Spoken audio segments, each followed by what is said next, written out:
Social மீடியால viral ஆகுற எல்லா கண்டென்ட்டும் உண்மையா? நெறைய பேர் நெறைய தகவல்கள சொல்றாங்க. நெறைய பேர் நெறைய விஷயங்கள ஷேர் பண்றாங்க. சில நியூஸ்ல வர்றது உண்மையா இருக்கா அப்படின்றத ஃபேக்ட் செக் வரைக்கும் போறோம். சில விஷயங்கள அப்படியே நம்ம கன்சியூம் பண்ண ஆரம்பிச்சுட்டோம். ஏன்னா, இந்த சோஷியல் மீடியா யுகத்துல நெறைய விஷயங்கள் ஃப்ளட் ஆகுது. என்னெல்லாமோ சொல்றாங்க. ஆனா, அத எது சரி, எது தப்பு, இது சரியா இருக்குமா அப்படின்றத நம்ம பகுத்து பார்த்து புரிஞ்சுக்கணும் அப்படின்றது ஒரு முக்கிய விஷயமா இருக்கு. ஸோ இந்த டைம்ல மார்ஃப்டு வீடியோஸ் குறிப்பா பெண்கள மார்ஃப் பண்ணி அவங்கள ட்ரோல் பண்ற மாதிரியான ஒரு கலாச்சாரம் ரொம்ப காமனா, ரொம்ப சராசரியா இத பண்ணிட்டு இருக்காங்க. நிறைய தவறான விஷயங்கள நார்மலைஸ் பண்ற மாதிரியான ஒரு யுகம் தான் இது. இந்த சூழல்ல இப்ப எப்படி கீர்த்தனா அமைச்சர் அவர்களையோ, இல்ல பல்லவி அவர்களையோ, தாவேகாவை சேர்ந்த பெண் நிர்வாகிகள், பெண் அமைச்சரையும், பெண் எம்எல்ஏவையும் கேலி செய்யும் பொழுது நம்ம கேள்வி கேட்கிறோமோ, அதே மாதிரி எந்த கட்சியை சேர்ந்த பொலிட்டிஷியனா இருந்தாலும், பெண் பாலிட்டிஷியனா இருந்தாலும் அவங்களுக்கு ஆதரவாக நிச்சயமா கேள்விகள் எழுப்பப்படணும். அது தவறாக இருக்கிற பட்சத்துல கேள்விகள் நிச்சயமா வைக்கணும். குறிப்பா இப்ப பாத்தீங்கன்னா கீர்த்தனா அவர்களோட பிரபல யூடியூபரா இருக்கக்கூடிய மாரிதாஸ் அவர்கள் இப்போ கைது செய்யப்பட்டிருக்கிறாரு. கீர்த்தனா அமைச்சரை ஒரு ஏஐ மூலமா மார்ஃப் பண்ணி ஒருத்தரோட ஒரு புகைப்படத்தை வெளியிட்டு இருந்தாங்க. இதுக்கு நிறைய பேர் கண்டனம் தெரிவிச்சிருந்தாங்க. ஏன் மாரிதாஸ் அவர்களுடைய ஆதரவாளர்களே இது தவறான ஒரு செயல் தான், யாரா இருந்தாலும் ஒரு பெண்ணை இழிவுபடுத்தும் பொழுது நம்ம கேட்கணும் அப்படின்றத சொல்றாங்க. ஆனா டிவிகேவை சேர்ந்தவர்களுக்கு ஒரு நியாயமும் மற்ற கட்சியை சேர்ந்தவர்களுக்கும் ஒரு நியாயமுமா அப்படின்ற ஒரு கேள்வி வருது. ஏன் அப்படி சொல்றேன்னா, இப்போ மேயர் பிரியா அவர்களுக்கும் பல்லவி அவர்களுக்கும் ஒரு சின்ன ஒரு பிரச்சனை அப்படின்றது போச்சு. மாறி மாதிரி கருத்துக்களை பரிமாறிக்கொண்டாங்க. இவங்களுக்கு புரோட்டோகால் தெரியலன்னு சொல்லி மேயர் பிரியா அவர்களும், இவங்க வேணும்னே என்னைய நிராகரிச்சாங்கன்னு சொல்லி வச்ச குற்றச்சாட்டும், இது ஒரு பொலிட்டிக்கலா அவங்களுக்குள்ள ஏதோ ஒரு கட்சிக்குள்ள நடக்கக்கூடிய ரைவல்ரியா தங்களுக்குள்ள ஒரு பர்சனலா அவங்க மாத்திக்கிட்டாங்க. அது பெரிய அளவுல பேசப்பட்டுச்சு. அந்த அந்த டாபிக்கை டிஸ்கஸ் பண்றதுன்றது தப்பு கிடையாது. ஆனா பர்சனலா ஒருத்தரை டார்கெட் பண்ணி நம்ம எந்த அளவுக்கு போறோம் அப்படின்றதுக்கு எல்லாத்துக்குமே ஒரு லிமிட் இருக்கு இல்லையா? அந்த மாதிரி மேயர் பிரியா அவர்களை தொடர்ச்சியா நிறைய பாலிட்டிஷியன்ஸோட கம்பேர் பண்ணி பேசுறது அப்படின்றது இருந்துட்டு இருந்தது. ஸோ அது ஒரு எக்ஸ்டென்ட்க்கு மேல போய் இப்போ சேகர் பாபு அவர்களோட நிறைய வீடியோ காணொலிகள், இமேஜஸ் எல்லாம் சர்க்குலேட் பண்றாங்க. அதுவும் ரொம்பவே ஃபில்தியா ஒரு பாடலோட சேகர் பாபு அவர்களையும் மேயர் பிரியா அவர்களையும் இமேஜை வச்சு மார்க் பண்ணி அதை பகிர்றாங்க. ஸோ இதுக்கு கண்டனங்களை தெரிவிக்கிற வகையில திமுகவினுடைய நிர்வாகி சரவணன் அவர்கள் தன்னுடைய எக்ஸ் தளத்துல கம்ப்ளைண்ட் ஃபைல் பண்ணியிருக்கிறதாகவும், அந்த கம்ப்ளைண்ட்ல என்னென்ன குறிப்பிட்டிருக்கிறாங்க, இது சைபர் புல்லிங் அப்படின்ற மாதிரி கருத்துக்களை பகிர்ந்திருக்கிறாங்க. அவர் கம்ப்ளைண்ட்ல என்னென்ன சொல்லியிருக்கிறாரு, என்னென்ன விஷயங்கள் இதுக்கு எதிராக இருக்கு, இது எந்த அளவுக்கு தவறான செயல் அப்படின்றது எல்லாத்தையும் அந்த கம்ப்ளைண்ட்ல சொல்றாங்க. சோ அது என்ன அப்படின்றதையும் விரிவா பார்க்கலாம். எப்படி கீர்த்தனா அமைச்சர் அவர்களை பத்தி தவறாக சித்தரித்த ஒரு யூடியூபர், என்ன ஒரு பெரிய பிரபலமான யூடியூபரா இருந்தாலும் அவர் கைது செய்தாங்க இல்லையா, அதே மாதிரி இதுக்கும் நடவடிக்கை எடுப்பாங்களா அப்படின்ற ஒரு கேள்வி இருக்கு.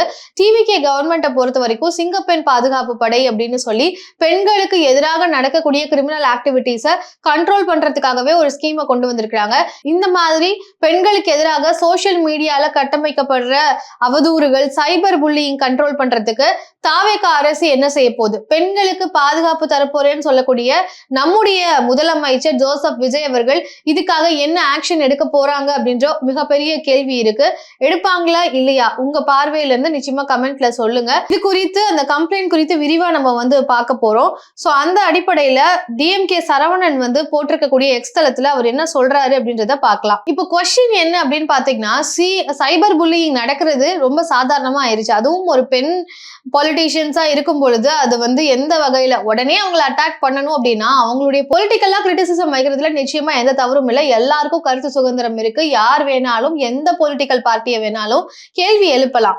ஆனா அவங்கள தனிப்பட்ட நபரா இருக்கக்கூடிய அவங்களுடைய இமேஜையோ அவங்க ரெப்புடேஷனையோ குறைக்கிற வகையில தாக்குறது அப்படின்றது நிச்சயம் தவறு. அதுவும் பெண்கள் வரும்பொழுது அவங்களை வேற ஒருத்தரோட கம்பேர் பண்ணி பேசுறது, செக்ஷுவலா அபியூஸ் பண்றது, இதுதான் எடுக்கக்கூடிய ஆயுதம். அந்த வகையில இப்போ மேயர் பிரியாவை டார்கெட் பண்ணி என்ன வைக்கிறாங்க, சேகர் பாபு அவர்களோட கனெக்ட் பண்றது, KN நேரு அவர்களோட கனெக்ட் பண்ணி, குறிப்பா இந்த பிரச்சனைக்கு அப்புறமா நிறைய வீடியோஸ் சர்க்குலேட் ஆயிட்டு இருக்கு. இப்போ கேள்வியே, இது பொலிட்டிக்கலா வரக்கூடிய ஆர்குமெண்ட்ஸா இல்ல இது சைபர் புல்லிங்கா, இது பொலிட்டிக்கலா இதை அணுகணுமா இல்ல இது சைபர் புல்லிங்கா இதை பார்க்கணுமா அப்படின்றதுதான். இந்த மாதிரியான டிஜிட்டல் ஹராஸ்மெண்ட்ஸ் எதுவுமே ஒரு டெமோக்ராட்டிக்கான ஒரு டிபேட்டை ஏற்படுத்தவே செய்யாது.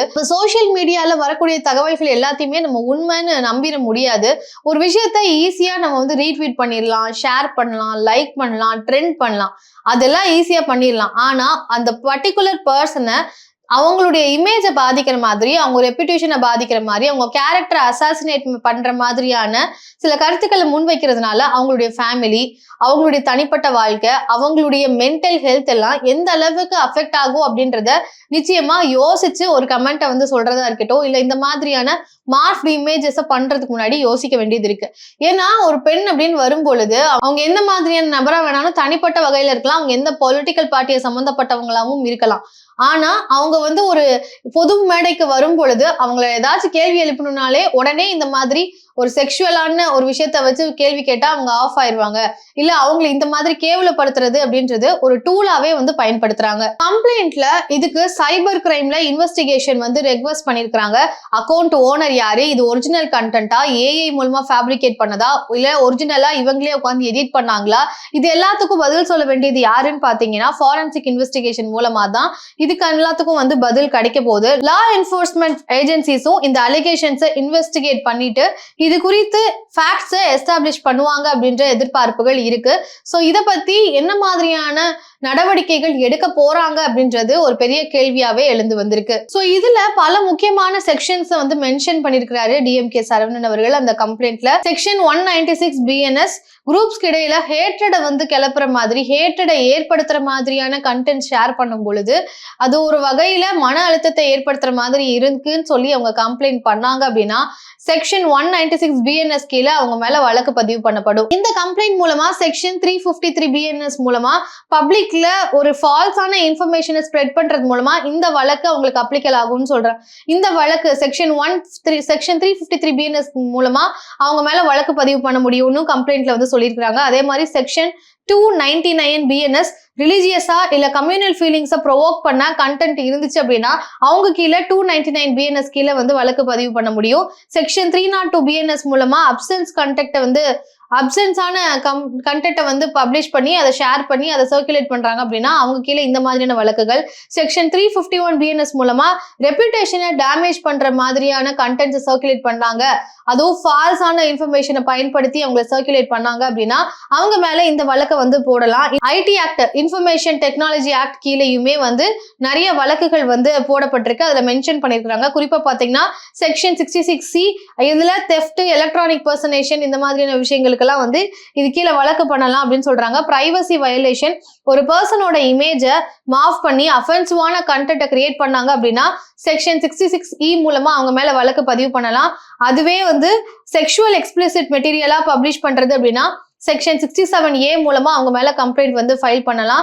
சோ கம்ப்ளைண்ட் இருக்கிற அலிகேஷன்ஸ் படி பாத்தீங்கன்னா ஃபேக்கான ஒரு கண்டென்ட்டை பப்ளிஷ் பண்ணி அதை சர்க்குலேட் பண்ணி அதை ஒரு ட்ரால் மெட்டீரியலா அதை ட்ரெண்ட் ஆக்குறதுனால அவங்களுடைய இமேஜ் பாதிக்கப்படுது அப்படின்ற அடிப்படையில இந்த வழக்குயின் கீழே அவங்க மேல வந்து இந்த செக்ஷன்ஸ் கீழே அவங்க மேல வந்து வழக்குகள் போட முடியும் அப்படின்றத இந்த கம்ப்ளைண்ட்ல ஃபைல் பண்ணிருக்காங்க. இந்த கம்ப்ளைண்ட்டை வந்து யாருக்கு சப்மிட் பண்ணிருக்காங்கன்னு பாத்தீங்கன்னா சைபர் கிரைம் அத்தாரிட்டிஸ் கிட்ட இந்த கம்ப்ளைண்ட்டை ஃபைல் பண்ணிருக்காங்க. சோ டிவிகே கவர்மெண்ட்ல மத்த பார்ட்டிஸ்ல இருக்கிற பெண்கள் மேலையும் அக்கறையோட அவங்க வந்து நடவடிக்கை எடுப்பாங்களா, இந்த மாதிரியான சைபர் புல்லிங்க்கு டிவிகே கவர்மெண்ட் என்ன மாதிரியான ஆக்ஷன் எடுக்க போறாங்க அப்படின்ற கேள்வி எழும்பி இருக்கு.